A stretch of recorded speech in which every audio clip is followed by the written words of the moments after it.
बताएं मुझे, और मैं तुम्हें नफरत करने के और भी मौके दूंगा। तुम जो सोचती हो ना मेरे बारे में, वही सच है। मैं इससे ज्यादा एक्सप्लेन नहीं करना चाहता। और आदित्य, अगर तुम मुझे अपना दोस्त मानते हो तो अपना वादा निभाओगे, लेकिन कुछ नहीं बोलोगे तुम आदित्य। बोलने के लिए बचा ही क्या है? पहले तुम ये बता भी कि तूने इतना बड़ा झूठ क्यों बोला, क्यों? और ये रिपोर्ट तुझे कहां से मिली?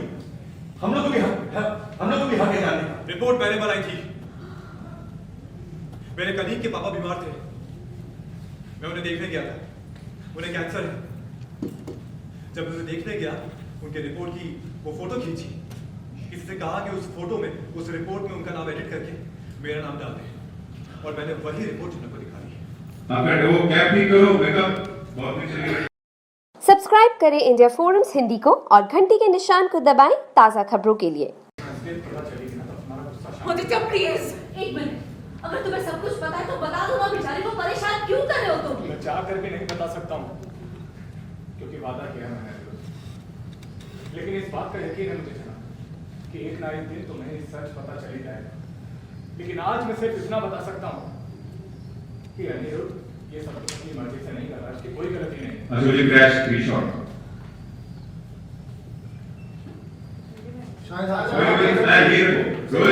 मर्जी से नहीं कर रहा है।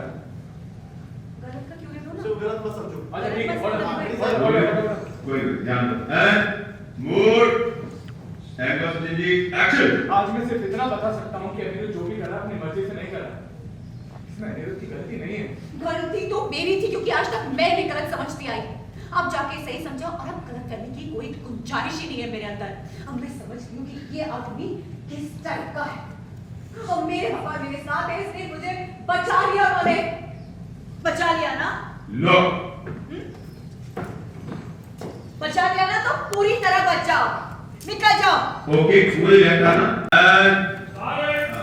Rolling mood action. बच गई हो ना, तो पूरी तरह बच जाओ, निकल जाओ। सृष्टि, इतनी रात को अकेले कहां जाएगी वो? हमें क्या करना है विनायक? वैसे भी जो लड़की इस घर में बार बार बखेड़ा खड़ा करती है, यहाँ रहने की उसे कोई जरूरत नहीं है। तो यहाँ रहने का शौक भी नहीं है मुझे सृष्टि मुखर्जी। भगवान ने मुझे एक मौका दिया है कि इस सब झमेले से बाहर निकलूं। मैं बहुत खुश हूँ। अरे अंधी हो गई थी मैं, लेकिन अब मेरी आंखें खुल गई है ना, और अब सब कुछ साफ साफ नहीं पा रही। और ये बात तो अच्छे से समझ में आ गई है कि जिंदगी में कुछ भी हो, बुरे से बुरा समय क्यों ना आ जाए, लेकिन इस आदमी के पास वापस लौट के मुझे कभी नहीं आना है। और ना ही और शुभ सर, आप सच कहूं तो दिल से सर नहीं निकलता है आपके लिए, पर क्या करूं, मेरी माँ ने ऐसे संस्कार दिए हैं ना। तो सर अब तो बहुत खुश होंगे ना कि फाइनली जैसे रिश्ते आप चाहते थे, अब ऐसे रिश्ते बने। आपकी लाडली बेटी को उसकी परफेक्ट वाइफ मिल चुकी है। रानी जी, आपको भी तसल्ली हो गई होगी कि फाइनली छना इस घर से जा रही है, और अब मैं दोबारा इस घर में आकर कभी नहीं झांकूंगी। लेकिन हाँ, तब जरूर आऊंगी जब ये घर, ये परिवार किसी बड़ी मुसीबत में होगा, क्योंकि मेरी मुसीबत के वक्त इस घर, इस परिवार ने मुझे शरण दी थी, मुझे यहाँ पे रखा, मेरा ख्याल। ओके, सब कुछ हो गया। डन।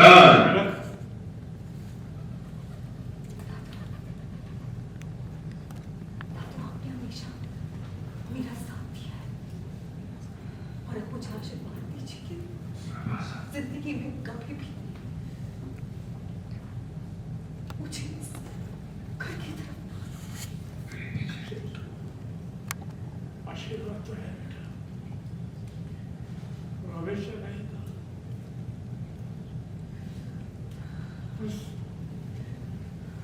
मैं चाहता हूँ कि तुम हमेशा खुश हो। तुम जाओ बेटा,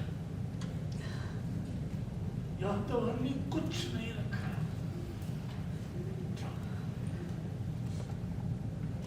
ये जाने लगी। अपू इतनी रात को तुम कहाँ जाओगी? तुम हमारे घर चलो। हाँ, आओ मेरी तरफ। इतनी रात को तुम्हें अकेला नहीं जाने देगा, हम तुम्हारे साथ चलते हैं। कोई बात नहीं लगा, जनक मेरे साथ आएगी मेरे घर पे।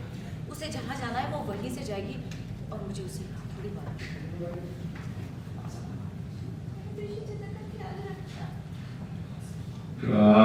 बस चली अली के बाद आई जनक पैन क्रेन चाल लो चल दे क्यों बुला रहे हो उसे?